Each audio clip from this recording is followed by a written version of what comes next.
وما أرسلناك إلا رحمة للعالمين. Yaitu hukum sholat dan bersuci bagi orang yang sakit. Jadi kalau yang pertama itu terkait dengan apa? Ya? Yang pertama tentang apa? Nggak ada yang tahu. Tentang apa? Yang pertama, oh mas, nggak ada yang nyimak 10 orang. 1, 2, 3, 4, 5, 6, 7, 8, 9, 10. Apa ya ya? Hah? Ayo, ayo, ayo. Hah? Menyempurnakan wudhu. Kemudian yang kedua tentang Allah, larang lah. Menyempurnakan wudhu menghadap kiblat. Dan caranya lagi cari tahu.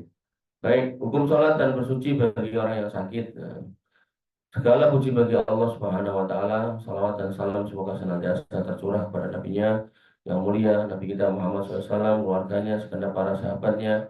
Wa ba'du, berikut ini adalah risalah singkat yang berhubungan dengan beberapa hukum bersuci dan sholat bagi orang yang sakit. Sesungguhnya Allah Subhanahu wa taala telah menetapkan kewajiban bersuci untuk setiap sholat.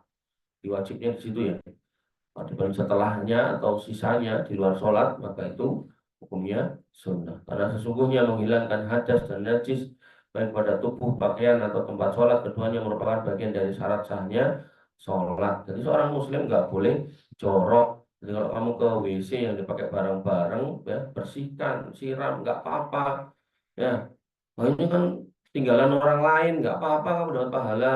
Biasakan ya, ringan, tangan, jangan egois. Nabi mengatakan wallahu fi aunil abdi madamal abdu fi auni akhi. Tanganmu itu kalau masih mau ya digunakan untuk kemanfaatan orang lain, Allah akan membantu semua urusanmu. Tapi kalau kamu egois, ya wis tarok tuhu wasyirkahu, tak tinggalkan sendiri ya, dengan urusannya. Ya, repot nanti kalau kemudian Allah sudah meninggalkan kita, punya masalah kita nggak dibantu, ya punya urusan kita nggak ditolong, gitu kan, stres kamu. Gitu. Nah, makanya sebagai manusia harusnya paham ya, ketika Nabi mengatakan seperti itu, ya bahwasanya man yassara musliman yassarahullah fid dunya wal akhirah. Oh, itu. Jadi kamu kalau pengen dimudahkan di akhirat itu enggak cuman dengan sholat yang banyak, puasa yang banyak, ngaji yang banyak, enggak. Ketika ada orang Islam punya masalah urusan, ya bantu sesuai kemampuanmu, apalagi udah disifatkan sebagai tugasmu dalam sebuah kumpulanmu. Kamu dalam keluargamu tak tugasi kata bapakmu. Kamu yang jaga ini, kamu yang ngurusi ini. Gitu kan. Nah, bapakmu kan di rumahmu sana, ya. Kamu di sini ya. Berarti kan kamu ngikuti aturan atau cara main di sini gitu loh. Kayak gitu aja perlu diperjelas. Gitu. Maka apabila seorang muslim tidak melakukan sholat, wajib bersuci dari hadas kecil atau mandi terlebih dahulu jika berhadas besar. Berarti ada hadas kecil, hadas besar. Dan sebelum wudhu ia harus bersuci dengan air atau beristijmar dengan batu. Jadi beristinja dan istismar ini istilah untuk bersuci, cuma istinja ini pakai air, istijmar ini dengan batu. Dari kencing dan buang air besar agar kesucian dan kebersihan menjadi sempurna. Jadi najisnya benda atau cairan atau padatan yang najis yang ada di badan kita disingkirkan. Ya, nempel di baju dibersihkan, nempel di sandal dibersihkan, ya, nempel di badan dibersihkan. Nah, kalau dulu pakai batu, kalau sekarang ada tisu ya tentu tisu lebih baik daripada batu. Karena masa kamu ke toilet membawa batu, gimana ceritanya? Artinya ketika kamu baca dalil, kamu tuh harus lihat urufnya, harus lihat kondisionalnya gitu loh. Ya, jangan kemudian apa namanya kamu menerapkan dalil, sedangkan dalil itu nggak cocok di satu lingkungan. Misal zaman dulu orang ke masjid pakai sendal, sebelum masuk ke masjidnya digosokkan sendalnya ke depan, apa di depan masjid digosokkan ke tanah 3 kali gitu kan. Terus sekarang kamu mau pakai sendal, ya nggak bisa lah kan masjidnya udah pakai keramik bahkan karpet gitu kan. Ya, jadi jangan kemudian menerapkan sesuatu ya asal tanpa melihat situasi dan kondisinya. Dan berikut beberapa uraian hukum yang berkaitan dengan hal di atas. Yang pertama, bersuci dengan air dari apa-apa yang keluar dari kubul dan dubur seperti air kencing atau berak adalah wajib. Jadi kubul itu yang depan, ya. Orang Jawa bilang didit itu, kalau yang belakang ya itu namanya dubur. Orang Jawa bilang silit, yaitu maka apa yang keluar dari titik dan dari silit, ya itulah yang harus dibersihkan. Dan yang membatalkan wudhu, ya, hakul yakin adalah yang keluar dari situ, apakah itu bentuknya udara, apakah bentuknya cairan, ataukah bentuknya padatan.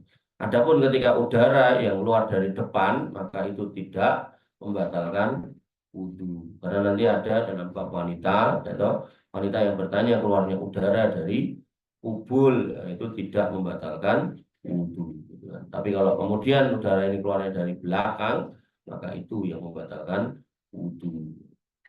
Dan tidak diwajibkan kepada seorang beristinja karena tidur atau keluar angin kentut, tidak wajib ya. Yang wajib adalah berwudhu. Jadi tidak ada, makanya kalau kentut kemudian cebok, nggak ada, karena itu adalah udara. Nah, nanti ada orang-orang yang hulu, dia kentut, tapi dia terus kemudian cebok. Ini nggak dibenarkan. Tapi kalau keluarnya cairan atau padatan, baru perlu dibersihkan. Atau yang diistilahkan dengan istinja kalau pakai air, atau istijmar pakai batu. Sebab istinja itu disyaratkan untuk menghilangkan, menyingkirkan bendanya. Sementara tidur dan keluar angin itu tidak ada benda najisnya. Istijmar adalah mengganti istinja dengan air, dari air dengan batu atau sesuatu yang serupa dengannya. Ya, artinya kalau dengan bahasa seperti ini berarti ya kalau pakai tisu ya namanya tetap istismar. Gitu. Dalam istismar harus menggunakan 3 batu yang suci dan bersih. Jadi harus 3 batu yang suci dan bersih. Jadi bukan satu terus diolet-olet itu enggak, tapi kemudian 3, satu diusap, satu buang, satu lagi usap, buang, buang. Dan Nabi Shallallahu Alaihi Wasallam bersabda dalam hal ini, barang siapa bersimpan hendaklah ia mengganjilkannya. Berarti 3 itu minimal, gitu kan. Nabi SAW juga bersabda, apabila seorang di antara kalian pergi ke belakang untuk buang air besar, maka hendaklah membawa 3 batu karena sesungguhnya hal itu cukup baginya. Jadi minimal itu 3, syukur-syukur lebih.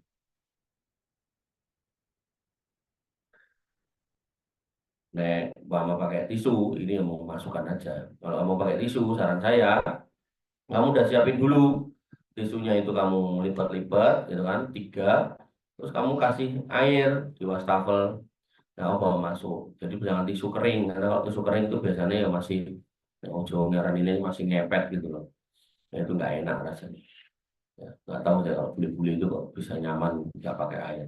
Intinya kalau ada air pakai air ya, nggak ada air baru pakai yang lainnya. Dan Rasulullah SAW melarang beristismar dengan kurang dari 3 batu. Ini menunjukkan itu jumlah minimal. Tidak boleh beristismar dengan kotoran manusia atau hewan, tulang atau makanan, atau apa saja yang haram. Afdolnya adalah beristismar dengan batu atau apa saja yang serupa dengannya. Nah, itu tadi. Seperti tisu dan lainnya, kemudian diakhiri dengan air. Artinya air tetap kalau ada, kalau ketemu tetap dipakai. Karena batu berfungsi menghilangkan materi najisnya, sedangkan air mensucikan tempat najisnya. Makanya demikian itu lebih suci. Makanya tadi nek kamu pakai tisu, saran saya ya tisunya dibasahi. Atau kalau tisu kering terakhir tetap pakai air. Intinya air kalau mencukupi buat bersuci pakai. Kalau nggak cukup maka gunakan untuk terakhirnya. Yang depan-depannya untuk menyingkirkan padatannya, untuk menyingkirkan benda najisnya bisa menggunakan materi yang lain, yaitu salah satunya tisu. Atau kalau kamu di hutan ya pakai daun, silakan. Dan pakai daun dilihat, jangan daun ada bulunya, nanti silitmu gatal gitu kan. Nah, itu akan mengganggu perjalanan kamu. Seorang boleh memilih antara beristimar dengan air atau beristimar dengan batu atau benda yang serupa dengannya, atau menggabungkan antara keduanya. Jadi dicampur boleh dengan syarat bahwasanya airnya tidak cukup. Nah, airnya cukup terus kamu pilih pakai batu, itu sebuah kesalahan. Ada air kamu pakai tisu, itu sebuah kekeliruan gitu. Makanya jangan ya tidak paham mana yang lebih utama dari yang utama. Ketika ada air, ya jelas air itu yang utama. Ya. Dari Anas radhiyallahu anhu ia berkata, bahwasanya Nabi SAW pernah masuk ke jamban dan aku bersama anak sebayaku membawa bejana berisi air dan tongkatnya. Nabi SAW beristinja dengan air itu. Dan dari Aisyah radhiyallahu anha bahwa ia berkata kepada sekelompok orang, dan suruhlah suami-suami kalian bersuci dengan air, karena sesungguhnya aku malu kepada mereka, dan sesungguhnya Rasulullah SAW selalu melakukannya. Imam At-Tirmidzi mengatakan di sini sahih. Apabila memilih salah satunya, maka dengan air itu lebih afdol, karena air dapat membersihkan tempat najis dan menghilangkan materi najis dan bekas najis. Air itu lebih sempurna dan membersihkan dalam membersihkan. Dan seandainya memilih bersuci dengan menggunakan batu, maka boleh dengan syarat menggunakan 3 batu yang dapat membersihkan tempat najis. Jadi pastikan batunya juga batu-batu yang bisa digunakan buat membersihkan, pakai batu bata yang malah jabret-jabret akar-akaran. Jika 3 batu tidak cukup untuk membersihkan, maka ditambah 1 atau 2 lagi hingga tempat najis benar-benar bersih. Dan afdolnya disudahi dengan menghitung hitungan yang ganjil, karena Nabi SAW bersabda, barang siapa beristismar hendaklah mengganjilkannya. Dan tidak boleh beristismar dengan tangan kanan, karena Salman berkata dalam hadisnya, Nabi SAW telah melarang siapa saja dari kami beristinja dengan tangan kanan. Sehingga orang-orang yang kidal tidak ada permakluman dalam hal ini. Dia harus latihan cebok pakai tangan kiri. Silakan kamu kidal nulis pakai tangan kiri, silakan. Kamu kidal mau main badminton pakai tangan kiri, silakan. Tapi untuk urusan makan kanan, untuk urusan cebok kiri. Angel, berlatih sebagaimana kamu bisa terbiasa dengan tangan kiri, maka berlatihlah dengan tangan kanan untuk makan, dan berlatihlah untuk cebok dengan tangan kiri. Jadi nggak ada permakluman di situ ya. Kecuali memang nggak punya tangan gitu ya, itu lain cerita. Tapi kalau punya tangan, maka walaupun kidal, dia harus berlatih. Dan tidak boleh beristismar dengan tangan kanan tadi. Dan Beliau SAW bersabda, jangan ada seorang di antara kamu memegang kemaluannya dengan tangan kanan di saat ia kencing, dan jangan pula mengusap, mengelak setelah buang air besar dengan tangan kanan tuh. Jadi kamu yang kencing, jangan pegang kemaluanmu dengan tangan kanan, tangan kiri. Jadi tangan kiri itu untuk urusan-urusan yang kotor, ya urusan terkait dengan kubul dan dubur, urusan kemaluan, mau garuk-garuk segala macam pakai tangan kiri, jangan tangan kanan. Cebok ya pakai tangan kiri, bukan tangan kanan ya. Tapi untuk urusan yang baik-baik gunakan tangan kanan. Ini kalau diperluas lagi, pertanyaannya sekarang, kalau pakai jam tangan berarti pakai tangan apa? Kalau diperluas lagi, tangan apa? Nggak ngawur ya, apa perlu bahas ini sini. Apa ya? Kanan, jangan pakai tangan kiri. Gitu. Ya. Walaupun nggak ada dalam hadis, tapi kalau kita ngomongkan hal-hal yang tadi dulu, rumusan tadi loh.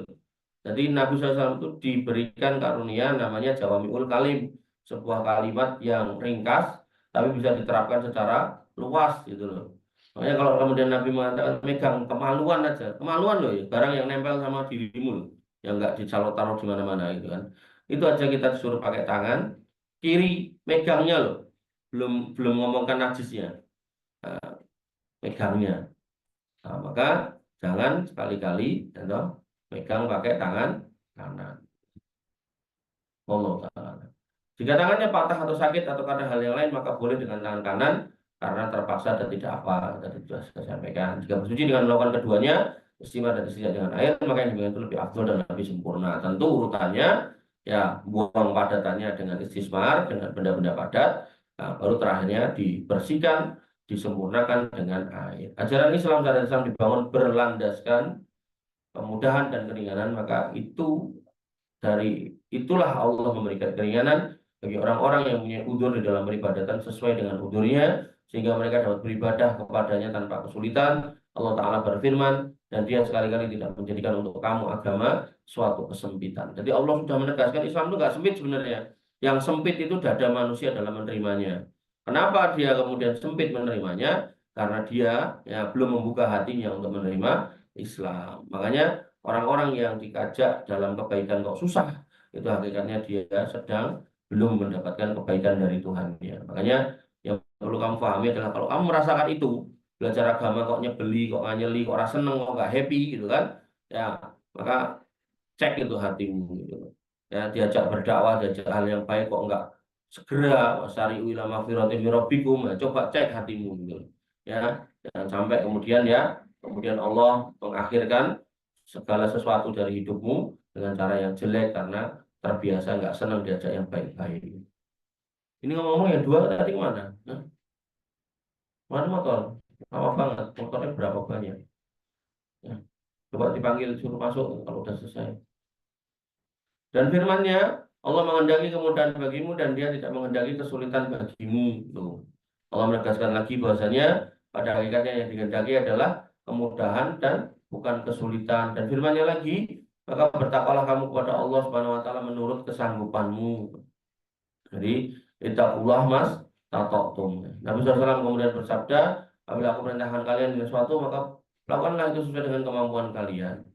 Ya, jadi sesuai kemampuan dalam bertakwa. Dan beliau juga bersabda, sesungguhnya agama itu mudah, inna dina yusrun.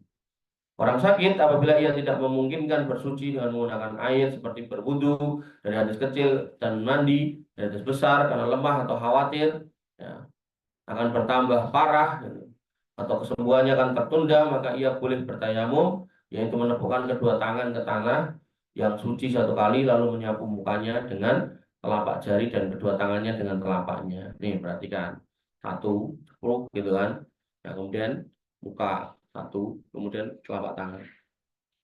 Telapak tangan. Orang yang nggak belajar fikih itu tekan gini-gini, gitu. Kadang sampai kaki-kaki barang. Ada itu pejabat itu yang pengen jadi apa gitu, dia naik kereta, nunjuk ke tayamum, tapi sampai kaki-kaki segala macam. Nah itu kurang tepat ya. Menepukkan kedua tangan ke tanah yang suci, cari tanahnya. Kalau nggak ada tanahnya, cari dinding yang berdebu, lalu menyapu mukanya, ya, dengan kedua jarinya, baru langsung kemudian kedua telapak tangan. Ini caranya gini nih, tuh lihat deh. Nah, tuh, oh, oh, segitu. Tanganmu gini-gini. Ini punggungnya kenain. Nah, batasannya adalah pergelangan. Allah Subhanahu wa taala berfirman, jika kamu junub maka mandilah. Junub berarti harus mandi untuk membuangkan hadas besar. Orang yang junub siapa? Mimpi basah. Orang yang habis berhubungan dengan istrinya, orang yang habis haid, habis nifas, itu orang-orang yang junub.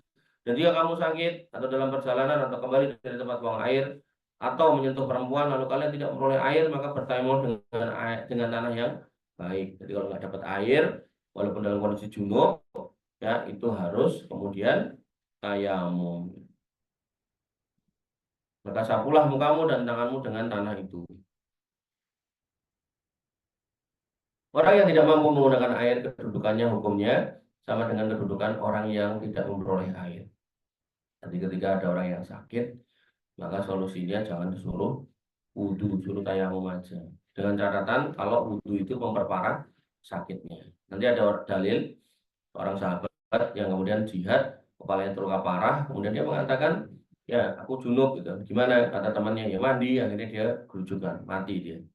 Nah, maka kemudian berita itu sampai kepada Nabi SAW, Nabi mengatakan dia telah membunuhnya. Maka jangan berfatwa kalau nggak paham ilmunya. Ya. Pastikan belajar dulu, baru berfatwa. Orang yang tidak mampu menggunakan air, kedudukannya sama dengan orang yang tidak mampu memperoleh air. Bertakwalah kepada Allah menurut kemampuan kalian. Dan juga sabda Nabi SAW ya, kepada Ammar bin Yasir, sesungguhnya cukup bagimu melakukan dengan kedua tanganmu seperti ini. Nabi SAW menepukkan kedua tangannya ke tanah satu kali, lalu menyapunya ke muka dan kedua telapak tangan. Jadi tepukannya sekali, bukan sekali muka, sekali tangan. Jadi sekali itu untuk muka dan tangan. Dan tidak boleh bertayamum kecuali dengan tanah yang berdebu. Tanah yang berdebu, bukan tanah lumpur, bukan tanah basah, atau bukan tanah apa ini, tanah yang padat gitu loh, ya gak ada debunya. Walaupun harus ke dinding, ya carilah dinding yang berdebu, ya berdebu. Jangan kemudian yang nggak ada debunya. Syukur-syukur yang berdebunya itu ya tentu yang debu yang bersih. Terus jelas di sekitarnya ada kotoran, terus kamu ini berdebu gitu kan, kotorannya sudah garing gitu, ya enggak geser gitu. Dan namun tidak sah kecuali dengan niat, karena sungguh Nabi SAW bersabda, innamal a'malu binniyat, wa innamal likulli imri'in ma nawa. Sungguhnya amal itu tergantung niatnya, dan sungguhnya orang akan mendapat pahala sesuai dengan niatnya. Demikian yang bisa kita sampaikan dan kita diskusikan. Kurang lebih mohon maaf. Assalamualaikum warahmatullahi wabarakatuh. Assalamualaikum warahmatullahi wabarakatuh.